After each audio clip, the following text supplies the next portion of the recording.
Samsung nyolong start lebih dulu daripada Apple dengan ngerilis foldable phone dengan form factor baru yang mirip sama rasio pasport. Dan ini adalah Galaxy Z Fold 8. Menurut Annabel alias analisa gembelku, Samsung tuh selaku produsen layarnya Apple itu pasti tahu lah ya kalau Apple tuh bakal ngerilis iPhone foldable dengan form factor yang baru. Buset, ini Apple mau bikin apa ya? Masa order panel 5,5 inci sama panel fold 7,6 inci? Selidiki dah, coba selidiki. Pas ketahuan kalau Apple mau bikin iPhone foldable, petinggi Samsung pasti langsung rembuk gede alias meeting besar-besaran. Woi pegawai Samsung, ini Apple udah mau join the market nih. Pasti foldable iPhone bakal nge-hype gede-gedean ini. Okupansi hotel bakal stong dan pinjol-pinjol bakal mandi duit. Kita nggak boleh diem aja. Kita harus nyolong start, kata beliau. Mungkin bre, kalau Apple diam baik alias nggak join the market, ya hype foldable white ini nggak akan semeriah ini. Sebenarnya Samsung bukanlah pionir di form factor foldable white ya. Soalnya Oppo udah duluan dengan seri Find N dan Find N2 yang sayangnya kurang populer bang ya. Sampai akhirnya di seri Find N3 dan seterusnya Oppo tuh meninggalkan form factor foldable white dan beralih ke foldable reguler sampai Find N6. Hype foldable white itu muncul lagi karena Huawei tuh ngerilis Pura X di tahun 2025 yang berefek munculnya leak atau bocoran iPhone foldable pertama dari Apple. Gongnya bre, pas April kemarin setelah perilisan Pura X Max, muncul leak video yang nampilin iPhone foldable side by side sama Pura X Max. Mau sebagus apapun Pura X Max, di mata mayoritas netizen tetaplah tidak ada GMS-nya. Tapi sayangnya, kan nggak dijual resmi di Indonesia ya. Sedangkan Z Fold 8 ini bener-bener viral banget ya, dan emang dijual resmi di Indonesia, yang bakal jadi trendsetter. Z Fold 8 emang bukan yang pertama, tapi yang bikin form factor ini populer, ya Z Fold 8 juga bre. Oke bre, kita balik lagi ke unit Z Fold 8 ini. Jujur bre, awalnya agak kaget sama nama Z Fold 8 yang tanpa embel-embel. Tapi alasannya Samsung biar market tahu ya kalau Z Fold 8 Ultra adalah line up ultimate-nya mereka. Awalnya kita kira Z Fold 8 Ultra bakal punya S Pen kayak yang beredar di leak-leak itu. Ternyata ya nggak ada S Pen-nya gitu. Yaudah dah, kita fokus aja nge-review si Galaxy Z Fold 8 ini. Mulai dari pembahasan desain. Ada 4 warna yang tersedia di pasaran bre. Jujur yang pistachio itu menarik banget bre. Tapi cuma online eksklusif aja ya. Buat bahasa desainnya tetap tampil boxy ya, layaknya Z Fold series lainnya. Tapi tenang aja, keempat sudutnya ini agak rounded ya, jadi nggak akan nyakitin telapak tangan kalau lagi one hand mode. Buat dimensi ketika terlipat, memang ya beneran mirip paspor gitu ya. Cuma sedikit kurang lebar aja di 124 x 82 mm. Dengan ketebalan ketika terlipat di 9,7 mm.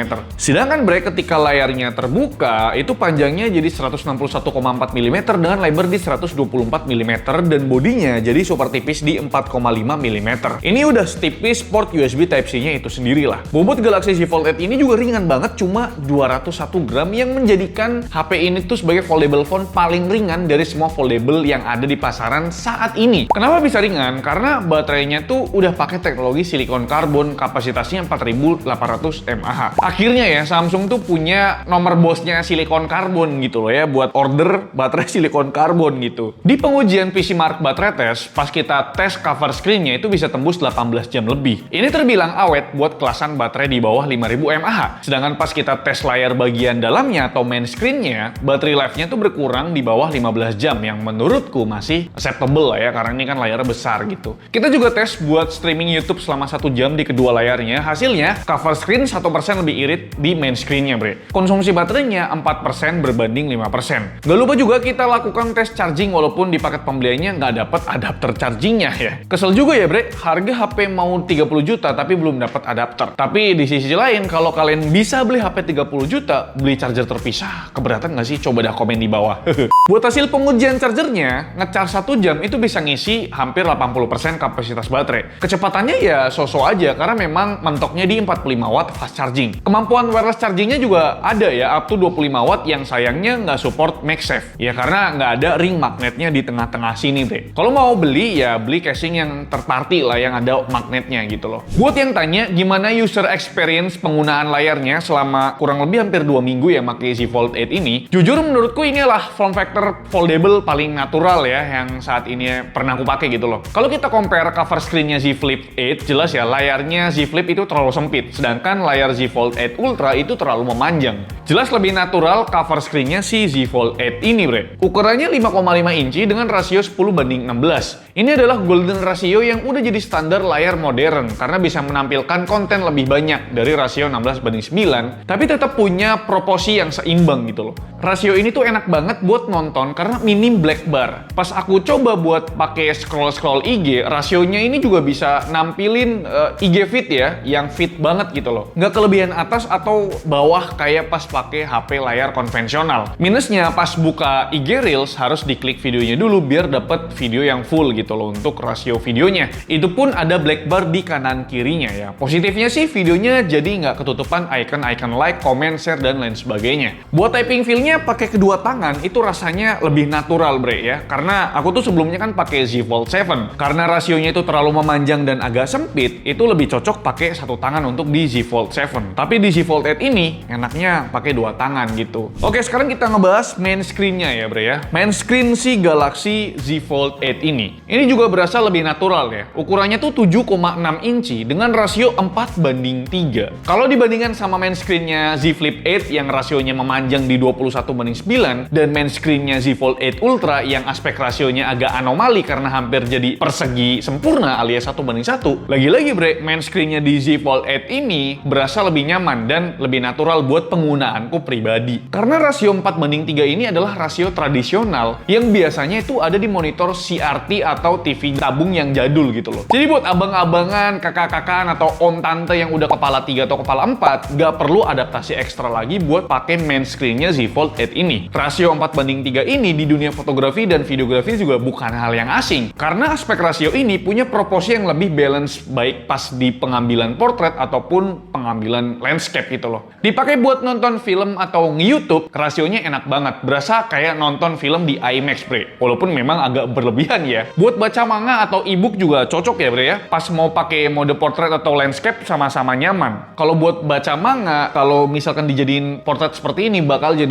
dapet satu layar full. Tapi kalau yang landscape gini bakal dapet 2 halaman gitu loh bre. Kalau dipakai buat main game gimana? Kita coba tes ya buat PUBG Mobile juga berasa cheating ya karena dapat viewing angle yang jauh lebih luas ya, terutama area atas dan bawah. Jadi berasa kayak lagi main di tablet compact gitu loh bre. Tapi memang di beberapa sosial media kayak misalkan Facebook itu masih belum fully optimize ya. Atau memang dibikin kayak gitu aku juga nggak ngerti ya. Kalau aku pakai mode horizontal, dia tuh bakal balik lagi ke vertikal gitu. Jadi emang dibikin kayaknya modenya jadi vertikal doang gitu loh. Sedangkan kalau kita buka sosmed TikTok, kalau misalkan kalian lagi scroll video dan buka kolom komentarnya, nanti kalian akan dapet 2 halaman. Satu untuk video dan satu untuk nampilin komentarnya. Terus bre, fitur flex mode juga nggak ada ya di Z Fold 8 ini. Berarti memang flex mode ini bakal jadi fitur eksklusif yang ada di Z Fold 8 Ultra. Tapi di Z Fold 7 itu masih ada fitur flex modenya yang nampilin touchpad gitulah kayak mini laptop gitu bre. Oke, sekarang kita mulai ngebahas spesifikasi dari layarnya. Keduanya memang sama-sama pakai panel Dynamic LTPO AMOLED 2X dengan 120Hz refresh rate. Proteksi layarnya juga sama, yaitu Gorilla Glass Ceramic 3. Selain perbedaan ukuran dan rasio yang udah aku mention tadi, resolusi kedua layarnya juga beda ya bre. Buat cover screen-nya, resolusinya tuh ya setara Full HD ya di 1248 x 1972 pixel. Sedangkan untuk main screen-nya itu punya resolusi setara 2K di 1828 x 2448 pixel. Maka wajar aja kalau di pengujian PC Mark baterai test bedanya lumayan sekitar 3 jam baterai life ya. Ya karena perbedaan ukuran dan resolusi kedua layarnya tadi bre. Tapi kalau kita ngomongin soal kualitas panel, keduanya tuh sama-sama ultimate dengan coverage gamut DCI P3 mendekati perfect. Untuk bagian cover screen-nya ada di 98,7% dan untuk main screen-nya ada di 99,4% dengan akurasi warna yang sama-sama super akurat di angka 0,41 delta E. Buat maksimum brightness-nya juga mirip-mirip ya. Cover screen up to 477 nits dan main screen-nya up to 460 nits di pengujian kita di indoor ya. Mungkin kalau di outdoor lebih terang lagi. Kalau untuk minimum brightness-nya ya jelas super redup mendekati 0 nits khas panelnya OLED. Ya intinya ini layar enak banget lah buat dipakai apa aja bre. Kita lanjut ngebahas experience foldable-nya. Kalau kondisi terlipat seperti ini, masuk ke saku atau ke kantong tentu aja jauh lebih fit ya ketimbang Galaxy Z Fold 7 atau Galaxy Z Fold 8 Ultra. Karena dimensinya yang lebih compact ini kan bre. Kalau kondisinya terbuka, karena ini HP ringan banget, bisa jadi kipas begini bre ya. Kipas kondangan biar bisa pamer ke orang sekitar. Dan buat feel buka tutup engselnya, menurutku ini udah makin halus dibandingin sama Galaxy Z Fold 7 gitu loh. Bukaan awalnya juga ya lebih smooth gitu, lebih kayak kebukanya tuh enak timbang Galaxy Z Fold 7 yang agak berat gitu untuk awalannya. Engselnya juga tetap durable ya, karena udah pakai teknologi Armor Flex Hinge Titanium ya. Jadi kalau mau pakai buat nyiksa nyamuk begini nih, nah, itu udah aman lah, nggak perlu worry gitu. Engselnya ini juga bisa dibuka rata 180 derajat ya. Dan crease-nya juga udah lebih minim, bre ya. Istilahnya tuh kayak lebih samar rata gitu loh, dibandingkan Z Fold 7. Ini kalau dilihat dari depan sih bener-bener kelihatan flat ya, bre ya. Tapi kalau dari angle samping emang ya samar-samar aja sih untuk crease-nya atau bekas lipatan ini, bre. Sedikit kita ngomongin spesifikasi ya. Jelas, ini pakai SoC paling kenceng di dunia saat ini ya, yaitu Snapdragon 8 Elite Gen 5 for Galaxy pastinya. Memori atau RAM-nya aja udah pakai LPDDR5X dengan dua opsi kapasitas, ada yang 12GB dan juga 16GB. Storage-nya tentu udah pakai UFS 4 dengan 3 opsi kapasitas, ada 256GB, 512GB dan 1TB. Buat hasil benchmark sintetisnya, skor Antutu 11-nya tembus 3,7 juta poin. Terus skor multi-core di Geekbench juga kenceng banget mendekati 10.000 poin dengan skor single core di 3.500 poin gitulah. Angka-angka tadi itu menunjukkan betapa kencengnya si Galaxy Z Fold 8 ini, bre. Kita coba buat ngedit video dulu ya. For information, Galaxy Z Fold 8 ini udah compatible sama CapCut Pad, yang berarti fitur editingnya ya sama kayak CapCut di laptop ataupun di PC. Proses scrubbing video 4K tentu aman jaya, nggak ada nge-lag yang mengganggu. Render time video 4K durasinya 5 menit itu bisa kelar dalam waktu kurang dari 2 menit. Dan buat yang penasaran gimana performa gamingnya, ya tenang aja bre. Kita udah siapkan 7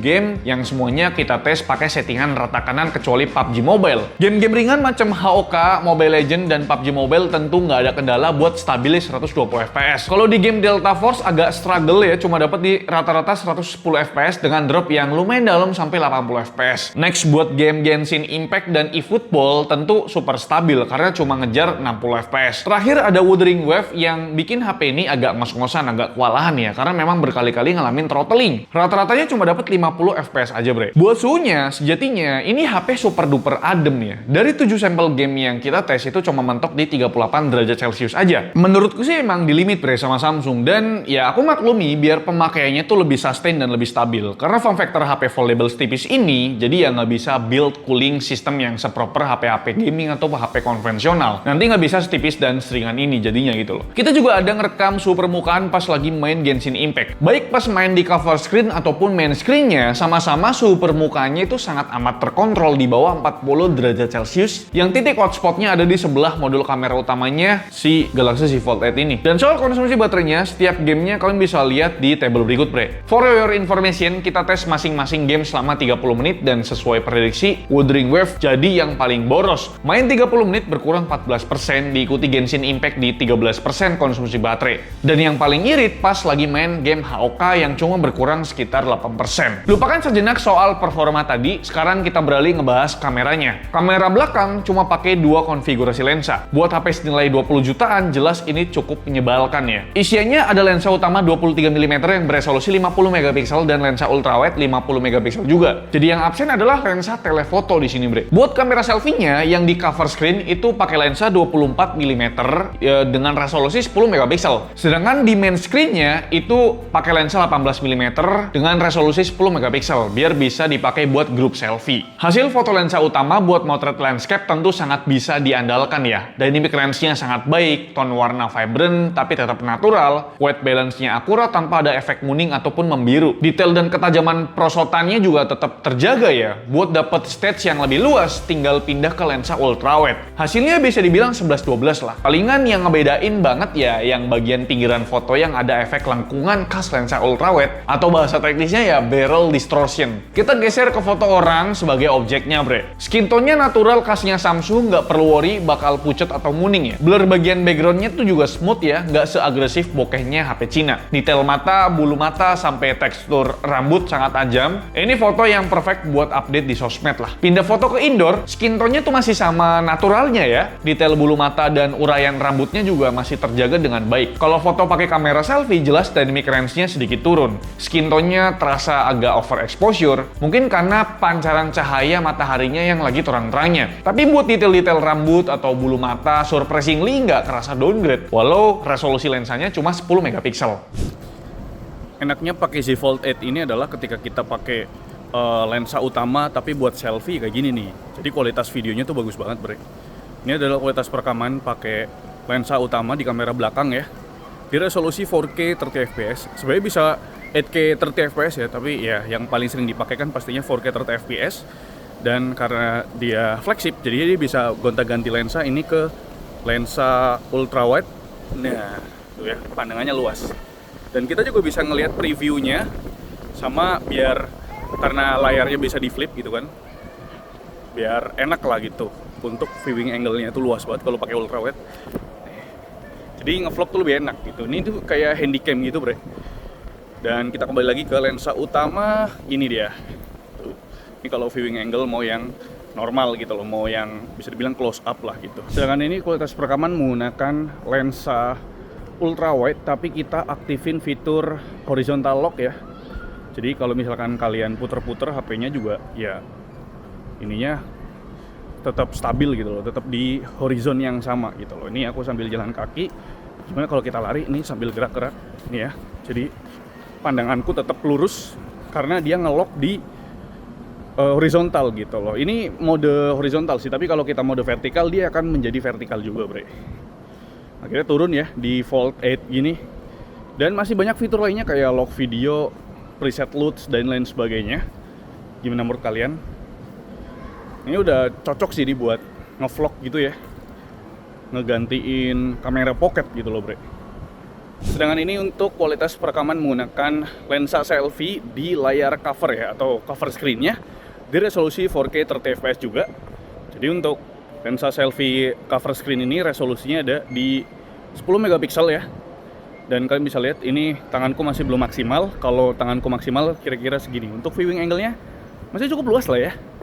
Dan ini belum pakai fitur stabilisasi apapun kayak horizontal lock dan lain sebagainya. Ini memang ya natural lah kayak gini nih.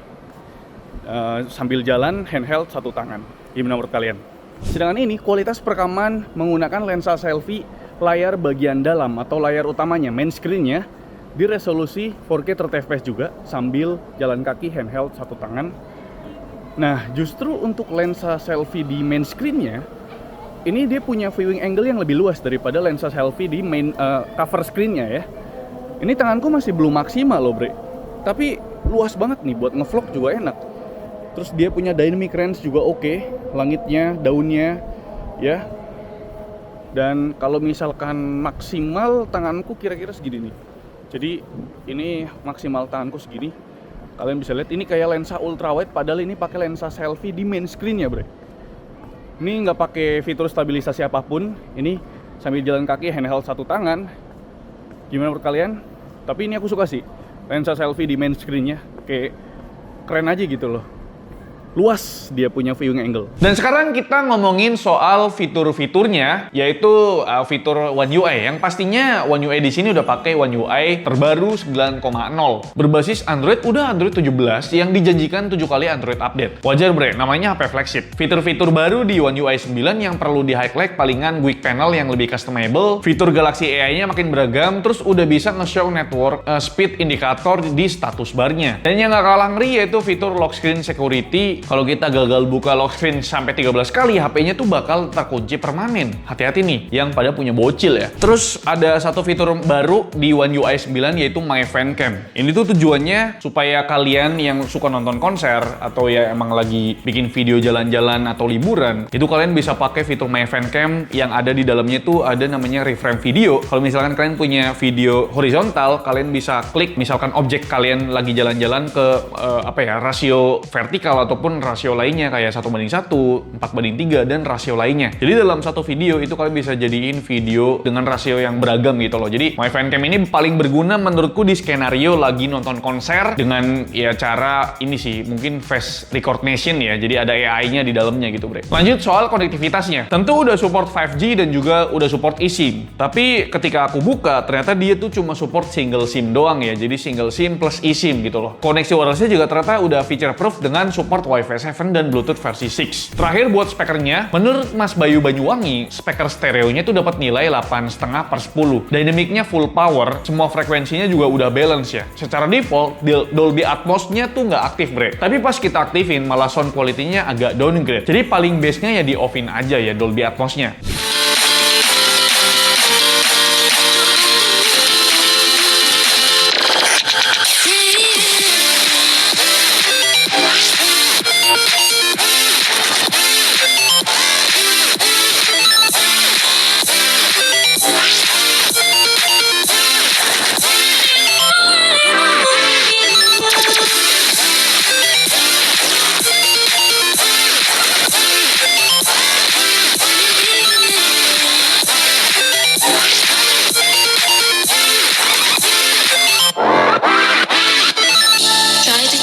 Oke, sekarang kita masuk ke kesimpulan. Galaxy Z Fold 8 ini hadir dengan form factor yang cukup berbeda, yaitu Foldable Passport. Walau bukan jadi yang pertama, setidaknya kalau dibandingin sama Find N ataupun Find N2, hype Foldable Passport yang dibawa Samsung ke Indonesia itu lumayan bergema di masyarakat. Bisa dibilang ini tuh jadi trendsetter lah ya, jadi tren baru di industri foldable gitu loh. Buat user experience-nya sendiri udah aku jelasin tadi ya, kalau Foldable Passport ini jadi form factor foldable paling natural, baik dari segi ukuran layar dan juga aspek rasionya. Soal layarnya, hinge dan crease-nya juga tentu bukan lagi sebuah isu bagi Samsung yang udah terbilang senior di dunia foldable phone. Udah 7 tahun juga mereka bikin HP lipat gitu loh. Palingan yang menurutku kurang dari Galaxy Z Fold 8 ini perihal absennya lensa telefoto sama nggak dapat fitur flex mode. Tapi kalau dari dua hal tadi dikasih sama Samsung, nanti Z Fold 8 Ultra ya susah lakunya bre. Kalau soal harga, jujur aku nggak bisa banyak bicara ya. Kalau dilihat tahun lalu, ini adalah harga launchingnya yang sama persis dengan Galaxy Z Fold 7. Tapi di tahun ini 28 juta baru dapat Galaxy Z Fold 8 dengan form factor yang kena pangkas di bagian form factornya gitu loh, bagian layarnya yang lebih compact gitu loh. Aku nggak tahu sih kalangan atas yang jadi target marketnya foldable phone terganggu atau nggak sama anomali harga sekarang. Tapi gimana menurut kalian mengenai Galaxy Z Fold 8 ini? Coba kita diskusi di kolom komentar bre. Like video ini kalau kalian suka, dislike kalau Alfian jelek, dan jangan lupa untuk tekan tombol hype supaya video kita direkomendasikan oleh YouTube di beranda teman-teman sekalian. Sampai jumpa di video selanjutnya. Bye-bye.